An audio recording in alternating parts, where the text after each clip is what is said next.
Moi, je suis Mokhtar Farhat, je viens de Tunisie, je viens en tant que vice-président de la Fédération mondiale des clubs pour l'UNESCO pour la région arabe. Mais je suis aussi vice-président de la Fédération tunisienne pour l'UNESCO.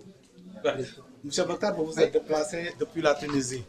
Quel est le rapport qu'a l'UNESCO avec la Tunisie? Quelles sont les retombées de l'UNESCO sur la vie de tous les jours en Tunisie? D'abord, la Tunisie est un membre, comme tous les autres pays, de l'UNESCO. Il y a une commission nationale qui représente la Tunisie, qui représente l'UNESCO en Tunisie, mais qui fait partie du ministère de l'Éducation. Le président de cette commission nationale, c'est le ministre même de l'Éducation. Mais la Tunisie aussi a un ambassadeur au sein de l'UNESCO qui représente la Tunisie.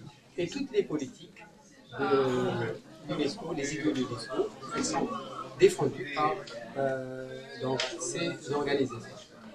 Et donc nous avons une société civile qui est très active, qui est partenaire donc, de la Commission nationale, de l'UNESCO elle-même, puisque nous avons créé une fédération qui fédère tous les clubs pour l'UNESCO. Nous avons actuellement à peu près 46 clubs et qui sont bien sûr plus ou moins actifs. Il y en a qui sont très très actifs et qui réalisent des projets en rapport avec tous les idéaux de l'UNESCO, en rapport avec que ce soit l'égalité du genre, que ce soit les problèmes, on a évoqué tout à l'heure dans ma communication l'impact des changements climatiques sur la femme rurale, mais aussi sur les jeunes. Et nous avons expliqué un petit peu donc les conséquences négatives sur la femme et sur les jeunes. Et on voit que la femme, elle est toujours elle qui, malgré tout, elle se sacrifie, elle fait tous les efforts pour qu'il y ait moins de conséquences négatives sur la famille. Donc, mais c'est elle qui souffre au niveau du transport de l'eau, quand il y a la sécheresse, bien sûr, au niveau de tout ce qui est aussi au niveau de la campagne, lorsqu'il y a la sécheresse de la terre, elle doit chercher le fourrage, bien sûr, donc plus loin. Donc c'est elle qui subit.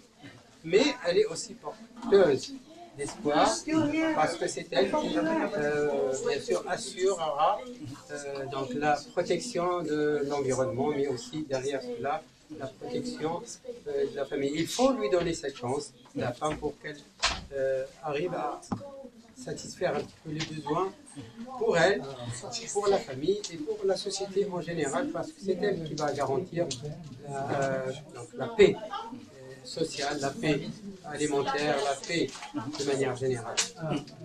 Concernant les jeunes de manière générale, qu'ils soient des deux sexes, c'est vrai que les jeunes aussi subissent de plein fouet les conséquences des changements climatiques. Et qu'est-ce qui se passe? Alors il y a l'exode. Mais aussi, il y a aussi la tentation de l'immigration. Et là, je crois que des fois, ce n'est pas un choix. Les jeunes sont obligés de quitter leur région pour chercher une vie meilleure, ce qui est tout à fait humain. C'est comme s'il s'agit d'une guerre. Plus que des fois, la conséquence, c'est plus. C'est vrai qu'ils affrontent aussi les dangers, c'est les accidents, c'est la mort dans la mer. Ils sont des fois donc, des centaines qui meurent rien que dans un bateau de fortune, c'est ce qu'on appelle les bateaux de la mort. Donc, concernant les solutions, parce que quand même il faut une note positive, la résilience, c'est toujours chez les jeunes, c'est la femme. Donc, et là, on peut prendre, donc, il y a la formation spécifique pour qu'il y ait des projets qui sont en rapport avec la protection de l'environnement, et ce qu'on appelle les projets verts. Mais aussi, donc, il y a aussi des projets en rapport avec le développement durable de manière générale. Donc, on leur apprend aussi à utiliser le commerce électronique. Donc, il y a les nouvelles technologies qui peuvent aussi être comme appui, que ce soit pour les jeunes ou bien pour la femme, pour qu'il y ait quand même, donc, on limite les dangers donc des changements climatiques, utiliser par exemple les panneaux solaires, l'agriculture, l'agro-agriculture, l'éco-agriculture, mais aussi le tourisme vert. Tout ça, ça peut aider que ce soit les jeunes pour qu'il y ait des sources de revenus, pour qu'ils restent bien sûr, et qu'ils aillent ailleurs, c'est normal, c'est leur droit, mais qu'ils aillent en touriste, qu'ils aillent pour l'émancipation. Pour avoir de plaisir. Voilà, comme tous les êtres humains qui cherchent à découvrir les cultures pour que l'esprit soit toujours ouvert, pour qu'il y ait la solidarité et la fraternité. Pour conclure, M. Mokhtar, vous avez participé à cet événement. Qu'est-ce que vous avez retenu globalement de cet événement? J'ai retenu d'abord un grand merci à tous les organisateurs et aux bénévoles. Et là, je vois que là, vous êtes même bien entouré. Là.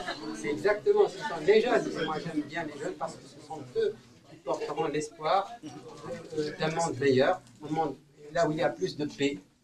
Donc, je crois que c'est une très bonne expérience et je vous remercie de m'avoir invité, de m'avoir donné l'occasion de vous rencontrer, de venir ici, même si moi j'ai l'habitude de venir ici à plusieurs niveaux. J'ai participé au moins à 2 assemblées générales de la Fédération française. Donc, depuis 2013, on a signé une convention de partenariat avec la Fédération française et on essaie de faire. J'ai créé moi-même avec M.